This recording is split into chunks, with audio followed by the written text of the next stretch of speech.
आप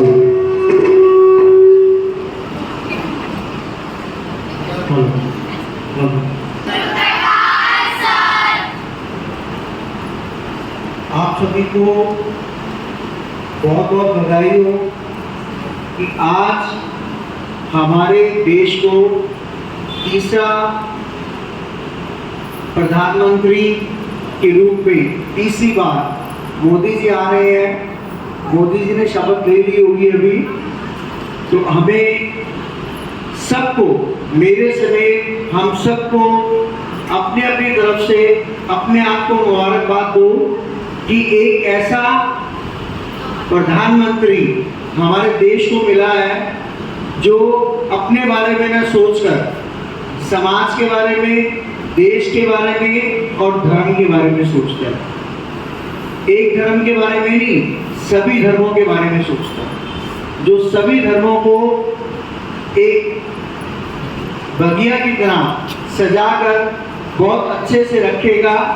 ये हम उम्मीद ही नहीं, हमें विश्वास है। आप सबको बहुत बहुत बधाई हो। प्रसाद खाने के बाद जोरदार से क्लैपिंग कर देना।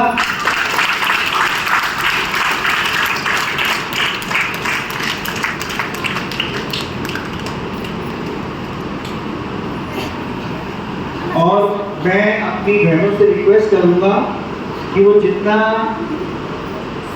उनका रुझान कम होता जा रहा है सत्संग में, आज संगत बहुत कम है, लेकिन फिर भी जो नए आए हैं मैं उनको मुबारकबाद देता हूँ और मैं खुशी व्यक्त करता हूँ कि हाँ भी इस दरबार के प्रति लोगों का विश्वास बढ़ रहा है। ये मैं कह सकता हूँ विश्वास बढ़ रहा है या नहीं? तो अभी मैं बच्चों से रिक्वेस्ट करूँगा जो उन्होंने अपने सत्संग में सुना है, जो कुछ अपने विचार रखना चाहते हैं, आए और अपने विचार प्रकट करें।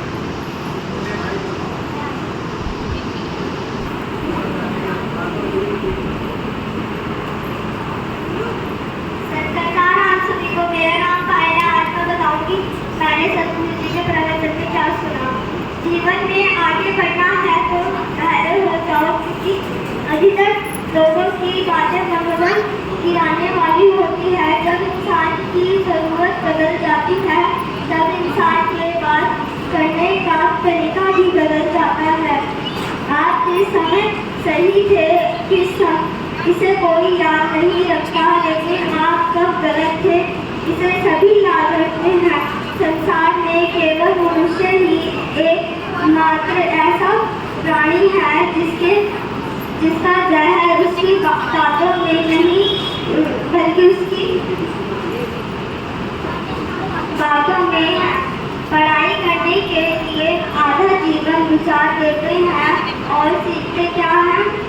एक दूसरे को नीचे दिखाना। याद रखना, अगर बुरे लोग सिर्फ समझाने से समझ जाते तो बांसुरी बजाने वाला कभी महाभारत होने नहीं देता। अक्सर अकेलेपन से वही गुजरता है जो जिंदगी में सही फैसले को चुनता है। ईमानदारी एक महाशौक है जो हर किसी के बस की बात नहीं है। धन्यवाद।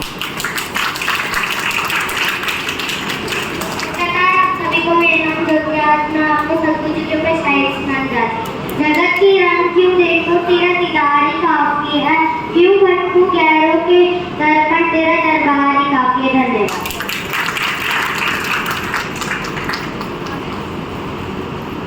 आप सभी को मेरा सत्कार। आज मैंने सतगुरु जी के प्रवचन में सुना कि हमारे पास हमेशा दो रास्ते होते हैं, एक गुरुमुख का और एक मनमुख का।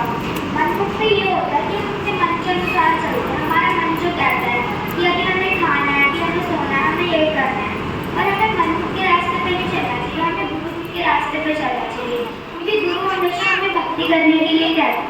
धन्यवाद। आप सभी को मेरा सत्कार। मैं जानना चाहती हूँ गुरु जी की प्रवचन में कैसे। एक आदमी आया, उसने एकदम से कहा मुझे घर बनाना है,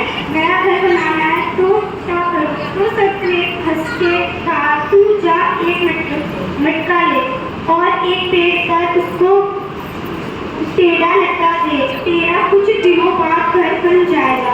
उसने सोचा बड़ी अच्छा सोचता है। उसने जाकर लटका टेढ़ा लटका दिया और सचमुच कुछ महीने बाद उसका घर बन गया। वह खुशी खुशी आया।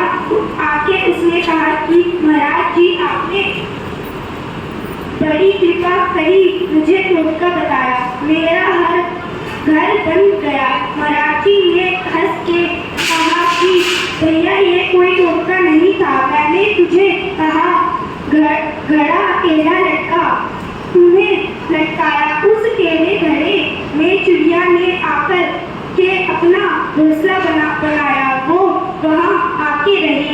उसका घर बना। उसकी दुआ तुझे लगी तो तेरा घर नया बन गया।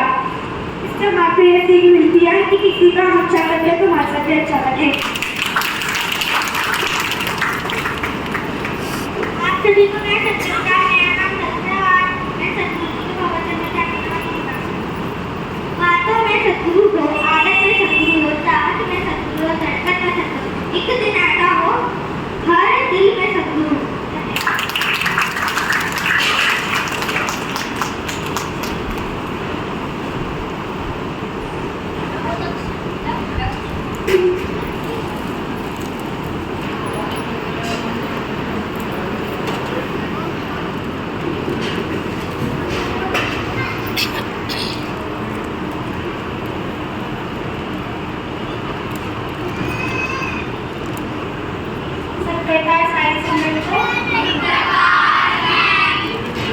माता गंगा की अंत समय संभाल करनी। 29 जनवरी 1986 ईस्वी 29 जनवरी 1983 ईस्वी में माता गंगा दिल्ली वाली ने सतगुरु सच्चे पिताजी के चरणों में अंदर से अर्ज की, सच्चे पातशाह जी, मेरे शरीर कमजोर हो गया है, अब मुझे ले चलिए। सतगुरु जी ने दर्शन देकर फरमाया, गंगा, अभी तेरी आयु 3 साल रहती है। 3 सालों के पश्चात माता गंगा का शरीर कुछ ढीला हो गया। उसने अपने पुत्रों को बताया। सतगुरु जी ने दर्शन देकर फरमाया है कि कुल तुझे 9 बजे रात को ले चलेंगे। अगले दिन 29 जनवरी 1986 ईस्वी को रात 8:30 बजे माता गंगा अपने बिस्तर पर बैठ गई और सतगुरु सच्चे पिताजी को याद करने लगी। 9 बजे उसने बताया कि दोनों पातशाहियां सतगुरु बाबा जी मेहर साहिब जी और सतगुरु सच्चे पिताजी आ गए हैं और फरमाते हैं कि चलो, टाइम हो गया है। उसने सत्कर्ता बुलाई और प्राण त्याग दिए। इस तरह सतगुरु सच्चे पिताजी ने भी सतगुरु बाबा जी मेहर साहिब जी के साथ आकर माता गंगा की अंत समय संभाल की।